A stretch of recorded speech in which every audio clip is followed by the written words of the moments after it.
Hi, I'm Gandhaari Bhalla, and based on 25 years of my experience, I upload videos for students studying overseas, which are chock-a-block full of information, tips, and they are pertaining to all your aspects: academic, personal, and social.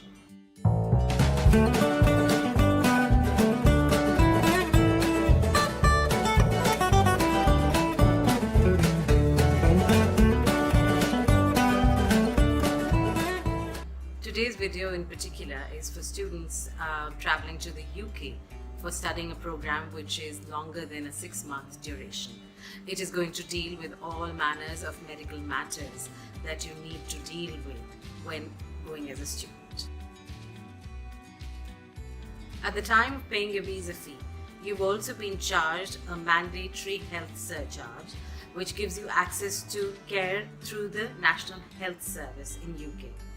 Now, this would have been calculated on the length of the program that you are going to study.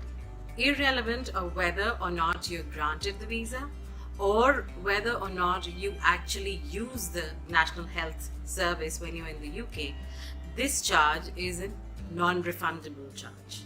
This surcharge gives you access to healthcare through the NHS, but it certainly does not mean that you're going to be on any kind of priority. You're going to be treated like anyone else in the UK and you will have to wait your turn. The doctors will determine how urgent your condition is for you to be able to move up on that line.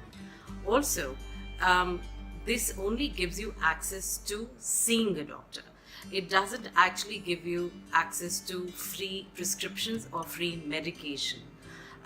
You are also not entitled to any eye tests or any optical treatment or any dental treatment for that matter. Free NHS services include the following: any emergency treatment in the accident and emergency department, also called the A&E of a hospital, any emergency treatment in a NHS walk-in center which provides accident and emergency kind of services. However, remember that any follow-up treatment or any admission in a hospital as an inpatient is going to be charged for. Also, treatment for certain infectious diseases by the NHS, including sexually transmitted diseases, is for free. Any psychiatric treatment which is deemed mandatory will also be free.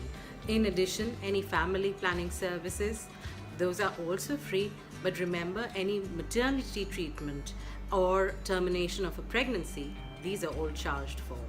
Also, NHS does not provide for repatriation.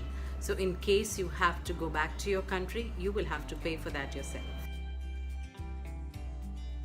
To access NHS care, you will have to register with a general practitioner, most of whom work at health centers. These are doctors who have specialized in family health and will see anyone from babies to elderly, including yourself. Your university will advise you on which surgery to register with, which could be possibly close to either your campus or close to your hall of residence. Registration is free, but you can only register with one GP or at one health center at a given time. At the time of registration, you will be asked to produce a proof of residence, which should be a letter or a receipt from your hall of residence. And in addition to that, you will also be asked to produce a proof of registration with the university, which should be your student identification card with your enrollment number on it. Once you have registered, you will be sent an NHS card, which is sent by post to the address that you have provided proof of. So in case you are moving, you must update your documentation at the GP's surgery or at the health center where you first went to register. You have to keep this card safe because every time you want to access healthcare or visit your doctor, you need to carry it with you. If you have an existing health condition, then it is mandatory that you carry all your updated test reports along with a summary from your current doctor detailing your condition, the management, and all the prescriptions that are there.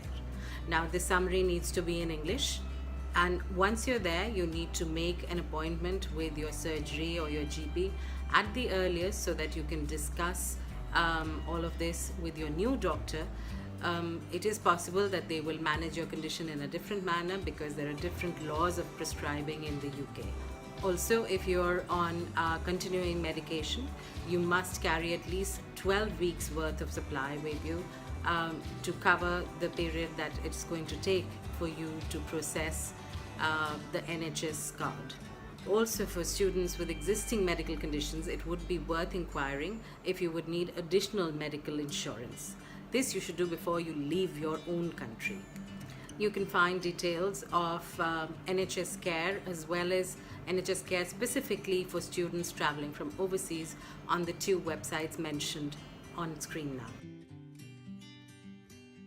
Keeping in view all these circumstances and the restrictions that your health surcharge has, you should get a basic health checkup, a dental checkup, as well as your eye checkup done before you leave your country.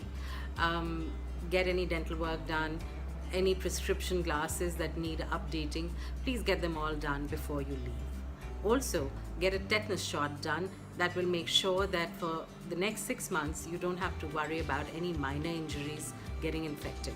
You should also carry a first aid kit in addition to one course each at least of antibiotics for a common flu, for a tummy bug, as well as an infected injury.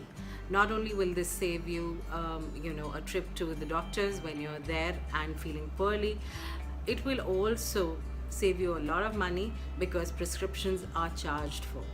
However, do ensure that you carry these medications only on the advice of your current doctor over here, and you do not self-medicate. Finally, you would do best to look after yourself and not fall ill at all, so that you're never in need of these health services while you're in the UK. Dress appropriately for the weather, eat healthy stuff, maintain hygiene, personal as well as around you, and keep a little physical distance even if you need to help them from friends who already have an infection of some sort. There is a list of suggestions of the kind of medication that you should carry with you right after the video and in the description as well. If you found this video useful and you'd like to watch more such videos where you will get lots of tips and information, then do click on the subscribe button as well as the bell icon so that you get notified every time I upload a new video. You can also send me an email or leave a comment below to get in touch with me. Bye and take care.